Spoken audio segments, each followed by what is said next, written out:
Luis Enrique is disappointed with Chelsea because guess what? Chelsea preferred to go with Frank Lampard in the interim rather than just offer him the job when he asked for it. Frank Lampard's absolutely clueless and Wesley Fofana basically threw him under the bus. Todd Bowley was in the dressing room yesterday giving everyone a big bollocking, and we've got the truth behind the contract of Levi Colwill, and he ain't going nowhere. That might be the only positive news you hear in this video today, but stay tuned because this information is actually very interesting. Welcome to the Kavkas View. So, before we get started, I need you guys to do a massive favor. You made it this far, that means you are enjoying the content. Hit that like button. I want to hit 1,000 likes on this video. Alright, so just do it now before you forget. Subscribe as well because you are going to enjoy the content. I know, I'm confident in my abilities here. And finally, the biggest one.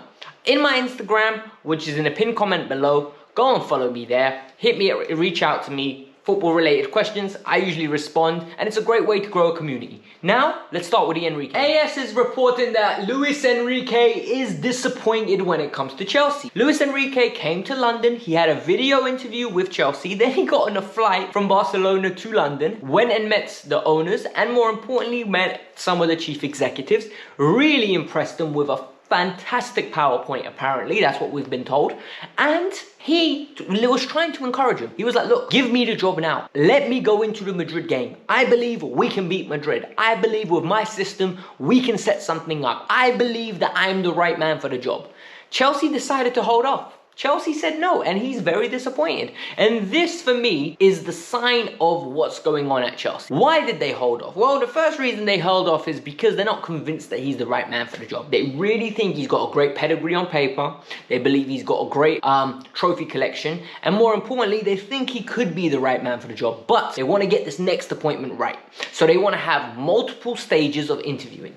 Guys, this isn't a corporate job. When you go and apply for an actuary's job, a finance job, an analyst job, a lawyer, there are numerous stages of application, right? Normally it's like a video interview followed by a second video interview, then you go and actually meet someone from the head office one-on-one and persuade them to give you the job. It's to see whether your personality fits. And I see what they're trying to do with Chelsea. They're trying to turn the environment. They want to make sure that it's the right fit.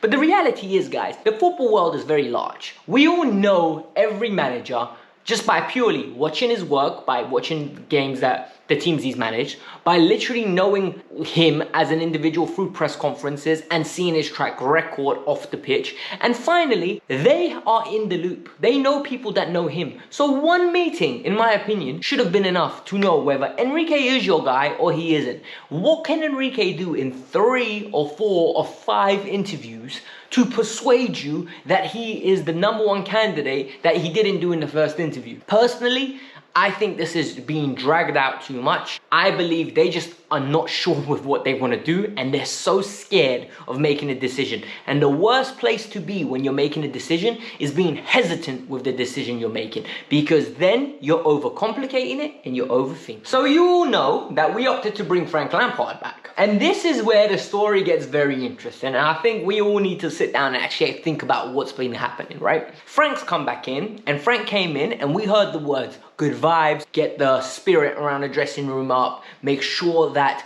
the players understand who they are, he's a safe pair of hands. And the reality is he's won 1 game in his last 17, combined with Chelsea and Everton right now.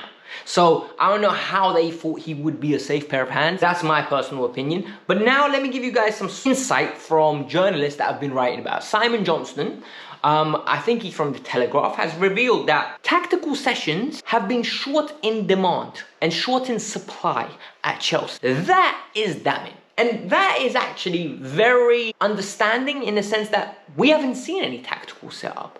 Frank's approach apparently has been putting his arms around players and telling them how good they are and reminding them of who they are, trying to get their confidence up from the floor and encouraging them to be better. You're not a Sunday League coach. You're not a League 2 coach.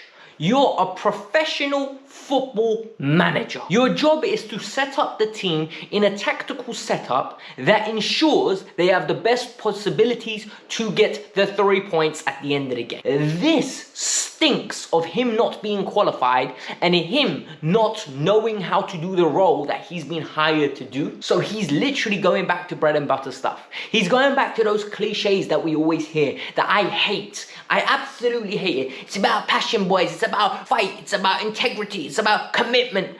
Guys, that's the bare minimum you expect out of your footballers. We all know Enzo Fernandez is a good footballer and has got commitment. Because if he didn't have commitment, he wouldn't be at a big club like Chelsea Football Club. Every one of those players is a winner. Every one of those players is in the 0.01% of the planet for their ability. They are so good that they play for one of the biggest clubs in the world. They don't need you to stroke their ego. They need you to give them tactics and make their life easier so they can perform to the best of their ability. They need a tactical setup. And what was very evident yesterday was what was coming out from the media last week. Wesley Fofana came out and said, Frank told us to go back to playing simple football.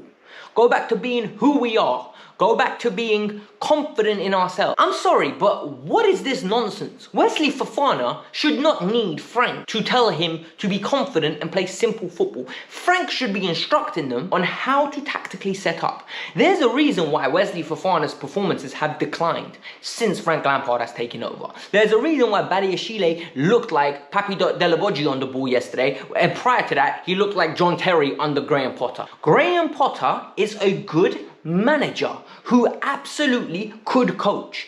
It didn't work out at Chelsea for numerous other reasons. Number one was the job was just too big for him. But for the one and only Frank Lampard to come in and think all he has to do is put his arm around people, by that logic, I should be a coach. By that logic, my girlfriend Tash should be a coach. Because all she could do is just go in there and say, you're right guys, today we're going to be very happy and we're going to get a good tactical setup. Everyone should feel the best. Everything is Tinkerbell, butterflies and Peter Pan. It's not like that. Life is not like that. You need to set people up, put in the work, not regret, right? After we didn't put it in the work to get the successful result. Going around and being their friends is not going to get it done, Frank. And he's unqualified. He's underqualified for this job and he's getting it based on privilege of being a great player for the club in the past. And that should never be a criteria to hire the next manager for Chelsea Football Club. It stinks. As if it wasn't bad enough yesterday, we got to see what happened after the game and during the game on live television. So, number one, there were footages that came out and pictures that were coming out of Kepa Arrizabalaga, when we're winning 1-0, gathering the team and instructing them how to pass out of the back. All right, I'm all for individuals taking responsibility upon themselves to, you know what, Gaffer's a waste man. I'm going to take myself and I'm going to be the best version of me and I'm going to instruct my teammates on how to get out of this mess. But the thing is, Kepa shouldn't need to do that. Kepa should be focusing on his game and everyone in the team should already know how to play out with the back.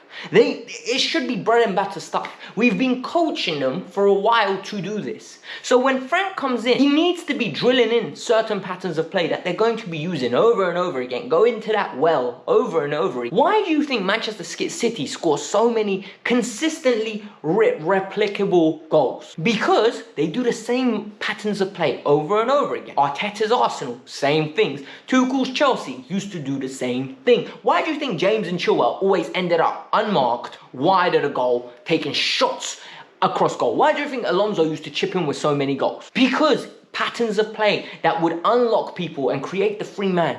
We're not doing this. And he's been in charge for 10 days. And I don't know whether we're a 4 at the backside or a 3 at the backside, or whether we're a team that wants to attack with wingers, with pace, or we want to have a false 9 and link everyone up and get everyone tight and compact. I don't know what we are. And what made things worse yesterday, and this really annoyed me, fans were calling Todd Bowley out at at the game. There are pictures of fans talking to Todd. No problem with that. But Todd Bowley, Weiss, Igbali went downstairs and went into the dressing room. I understand you're the owners of the club, but why on earth do they need to be in there to have a go at the players or support the players who, I'm sorry, you're owners of the club. Let the footballing individuals lead by example. You hired professionals. You hired Stewart, you hired Viville, you hired whatever the other guy's name is, I always forget it. You hire professionals, let them do their bloody job. You can't consistently impose, stick your nose in, always be in and around, and then hire an absolute poor manager, an excuse of a word manager, to lead this team forward. I'm sorry, it's just a waste of time. And now we're a laughing stock. And that's the reality of it. The club is a laughing stock. People are consistently saying, oh, the windows have been poor. They don't know what they're doing. They're throwing money around. Which in reality is not true. Because if you look at what they've actually done, they've done a lot of good work. It's just the appointment of the big one that represents of who we are, the manager, has been wrong. But if you look at it, Andre Santos will be a good signing. Enzo Fernandez is already a good signing. Benoit Badiashile, top signing. Wesley Fofana, good signing. That is 4 players for your core of your team, guaranteed. Joao Felix will be a good signing. And then you start looking at Kare Chukwuemeka, Noni Madueke, Mikhailo Mudryk, all potentially good signings. We're going in a different pathway, but you have to get the right manager to make sure that these signings have the right time to develop and not be stuck in this predicament that we like to call 11th place Chelsea FC. I'm sorry. But on to some good news, and this news actually should put a smile on all our faces, because Levi Colwill is not going anywhere. Right? Ever since the little scaremongering, like I told you guys, has come out, that Levi Colwill is being followed by Liverpool and Manchester City, and it's a big summer, the truth is started to come out. The reality of what's going on with Levi Colwill is coming out. Levi Colwill has 2 years left on his deal. Chelsea also have an option to activate 3 additional years on his contract if he plays a certain amount of games for the club. Fabrizio Romano, Ben Jacobs, and others have come out with Levi Colwill is a massive plan of the part of Chelsea's plan. Chelsea believe this man is going to be the next big thing. They want to build their team around Benoit Badiashile, Wesley Fofana, Enzo Fernandez, Joao Felix, Mudryk, and Levi Colwill. Guys, he's not going anywhere. As long as he gets the commitment from the managers that he's going to have a fair crack, fair opportunity, he's going to be staying. Don't get stressed about this. He's not going anywhere. And if anything, I can see him signing a big boy deal. An absolute juicy deal that's going to make him a wealthy man for years to come. And he will deserve it because he's going to be a great footballer. You've already seen what he's done at Brighton. And my biggest worry, and this is the biggest worry I have, is if the kid doesn't want to resign. If the kid says, you know what? I don't want to be in this mess. I'd rather go and stay at Brighton. Or you know what? I'd rather go to Manchester City. Because I'm seeing what Nathan Ake is doing over there. I'm seeing what Ruben Diaz is doing over there. And I believe Pep Guardiola is the best thing for my development. And the reality is, he can do that. Or worse, he can say Madrid. Or worse, he can say Barcelona. Or worse, Bayern Munich. All these clubs will be interested in this kid. That's how talented. And we have been seeing it firsthand in the Premier League this year. So I don't want to hear no excuses when this kid demands to play, because he deserves to. So hit the like button, subscribe to the channel, but it looks like he's going to be staying. So be happy. Sorry about the little rant. I'm very annoyed. I'm very frustrated. I am not looking forward to Tuesday. That's all I can say. Hit the like button, subscribe to the Kavkas View. Peace out. I'm out. Adios, amigos.